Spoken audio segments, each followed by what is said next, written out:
Welcome to Chasing Legends of the Superstition Mountains.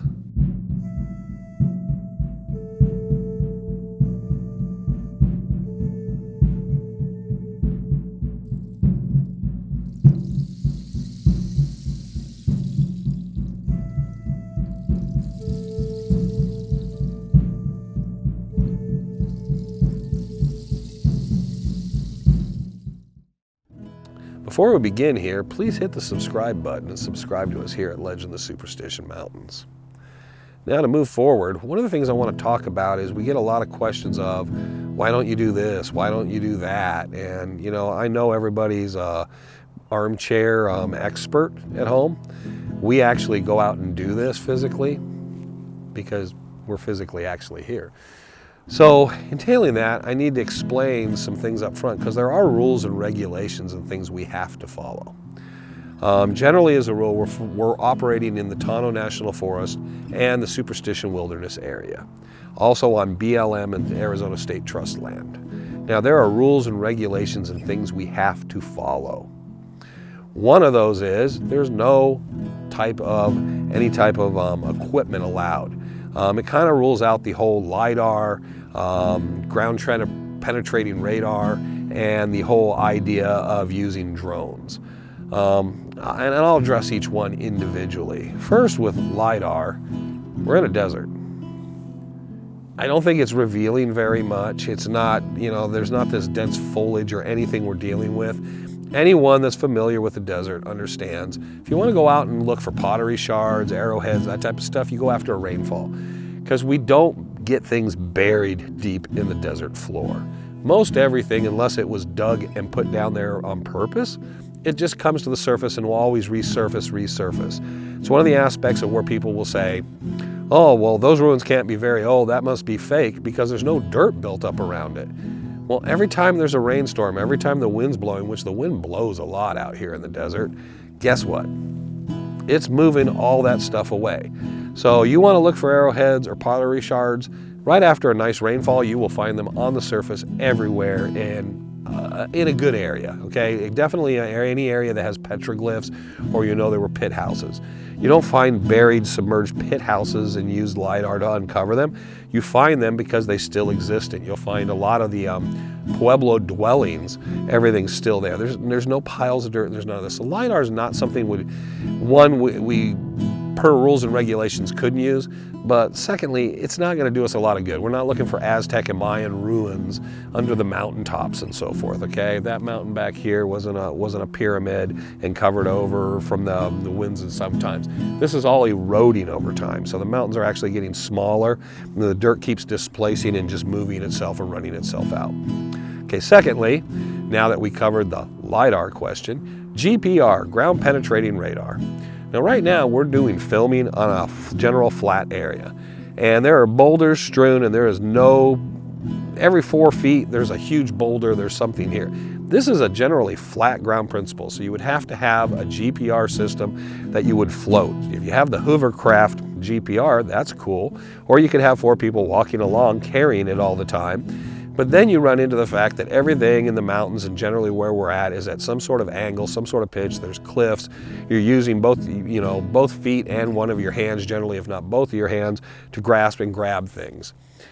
It just doesn't make sense. And what are we looking for with the ground penetrating radar?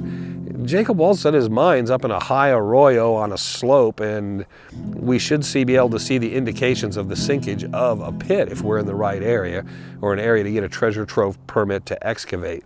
Maybe once we have that permit, use GPR. I don't see GPR as generally anything that's going to get us anywhere, besides the fact, rules and regulations, we're not allowed to use it in the wilderness area, which is generally common where we're at in the Tonto National Forest. Third, drones. Now, I think drones are such a new thing that you can kind of try to skate by and get around the rules a bit, but there's several problems with drones. One, you're more likely to see what you're going to see on the ground with your feet on the ground. If you see it and you're interested, you might as well climb up and go check it out. The other problem is, I'm out in the middle of nowhere and I don't want anybody to know what we're doing or the specific site we're at.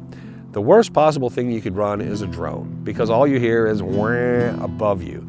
Every time we've been out and there's someone in the air with a drone, we look over and look for where the guy with the drone is, because it travels for a mile or two, the sound. Then you look in the air, you see the drone, you know where the guy is. Another problem with drones, everyone we've run into them, they have a habit in the superstitions to suddenly decide they've lost signal. And we've heard of them crashing. Guys have said, oh yeah, I'm on my second, third one. I just keep crashing them because they lose their signal, or something happens, they drop out of the sky. Take that for what it is. Or sometimes they just decide to go away. And we had one guy said, yeah, this is my third one, and the first two just decided to take off. They never came back. That kind of sucks, because there went your GoPro camera, your drone, and everything else. To have a nice drone and spend $1,000 and have your equipment and so forth and just keep replacing it is ridiculous in my opinion. So it's great for a nice long high distance shot, which we could send someone up in a tree, I guess, to get it. But for the most part, I don't see the practical use of a drone. If we set it down in some tunnel or mine, now we got to be really careful what we do and not break it. And it just seems like it's much better to have the camera on your person, physically controlling all the aspects. I think it's more professional for what we're doing. We're not trying to make a $1.5 million television series right now. We're actually trying to go out and explore and try to find lost mines, buried treasure, and that type of stuff. So for what we're doing, we're using the right equipment. I don't need to bring in a huge excavator to dig a hole in the middle of a sandy wash, because guess what? Chances are there's going to be nothing 25, 30 feet down, as we've explained before. You get down there, you're driving yourself to the bedrock, and there might be a little gold there, but you probably put most of the gold in the first foot or two of the surface that was running down the wash in the bottom of the pile off to your right. So again, all these things are great questions, but generally people always kind of phrase them as, you guys need to get LiDAR, you guys need to get GPR, you guys need to do this, you guys need to do that. Generally what we're doing is there's a reason, rhyme, purpose for what we're doing. And the wilderness area has rules, restrictions, as does the Forestry Service, as does BLM, as does the state trust land. So we have to follow those. We're filming, we're documenting. If we're doing things in illegal activities going beyond the boundaries of those, well, we've actually created our own evidence against ourselves. So we're very cautious and careful of what we do and where that point is going to be. And we try to explain that, but I hope people get a better understanding is your hands are a bit tied out there. And you know, people even trick down to the things of saying, hey, why don't you guys bring an 3R AR-15s and this and that? We're not looking to go to war, okay? There might be snake shot in the pistol or whatnot, and there's a rhyme reason for that.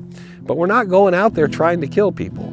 So there's no reason for us to carry, like, arm ourselves to the teeth like we're going into battle, okay? This is, as much as some people seem to, I know I've heard the quips, we're kind of like their version, the cowboy Arizona version of Lord of the Rings and of our 5 little guys, and maybe we'll get into that another time. But the kind of the ridiculousness of it is, yes, we're not fighting the orcs and Sauron and trying to get, you know, the ring into the rivers of fire or whatever. We're actually trying to hunt for buried treasure. So the idea is we're not trying to go out there and be the aggressors. Go out there to be the aggressors, you're completely distracted from what you're doing. So hope this helps with people. And by the way, Woody teaches prospecting and that stuff throughout Arizona, probably one of the most well-known instructors and practitioners of panning and looking for gold.